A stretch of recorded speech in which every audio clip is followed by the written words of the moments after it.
Alors, Nicolas Pelletier, pour la télé des Prédateurs, je suis avec Coach Haley. Coach Haley, une belle victoire aujourd'hui.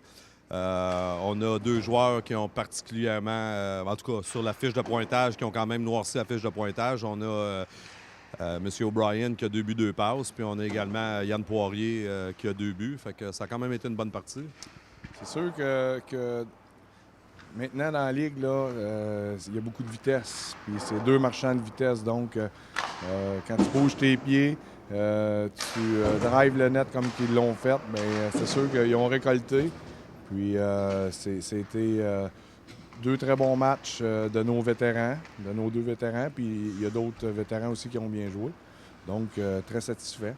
On avait quand même un défenseur qui était à l'essai, Youssef Cabage. On peut savoir tes commentaires sur Youssef? Oui, bien, Youssef, c'est un très bon défenseur. C'était son premier match qu'on le voyait. Donc, je vais analyser là, si dimanche, il faut le regarder encore une fois. Mais c'est un défenseur qui a impressionné durant le camp d'entraînement. Donc, on devrait essayer de lui donner une autre chance.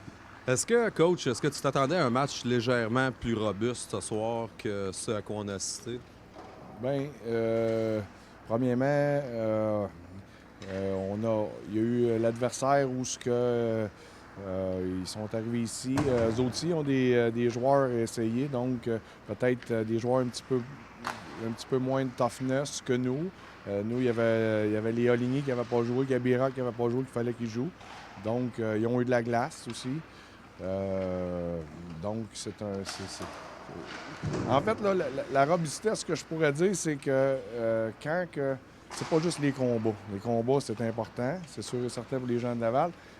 Mais lorsqu'on complète nos mises en échec, lorsqu'on tire au net et on drive le net à 3, donc il peut y avoir une partie là, de nos gros hommes forts qui font une différence. Puis on l'a vu là, à la minute qu'on a mis un petit peu plus de papier sablé dans ce sens-là, bien, le match a viré pour nous. Écoute, coach, la semaine prochaine, ça va être nos matchs d'ouverture sur la route et local.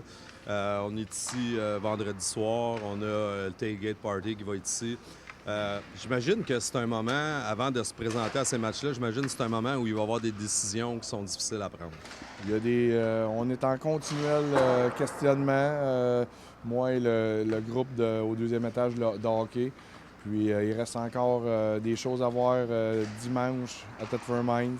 Après ça, on va prendre des décisions. Mais vous savez qu'une équipe de hockey, on en voit 19 qui sont habillés à chaque soir sur la glace. Mais dans une équipe qui veut aspirer aux grands honneurs, c'est du 22-23 joueurs qu'il faut qu'ils soient prêts de l'équipe et qu'ils soient en tout temps prêts à embarquer dans le line-up. Les blessures, les gars, des fois, leur disponibilité, les gars travaillent.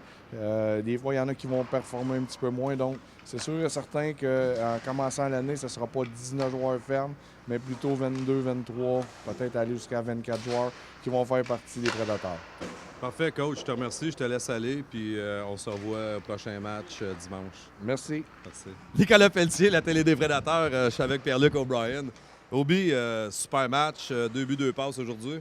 Oui, ça a bien été. Je pense que tranquillement, on se remet dans le beat. Je veux dire, on va avoir un petit peu plus de transition cette année, ce qui aide beaucoup des joueurs comme moi un petit peu là, qui aiment ça être sur le fly puis passer beaucoup de temps dans leur zone. Fait que, les jambes reviennent, le souffle revient, puis tranquillement, je pense que quand on va avoir tous les gars là, dans le line-up, ça va bien paraître. Quand on regarde la formation qu'on a, on a quand même essayé une coupe de jeunes joueurs.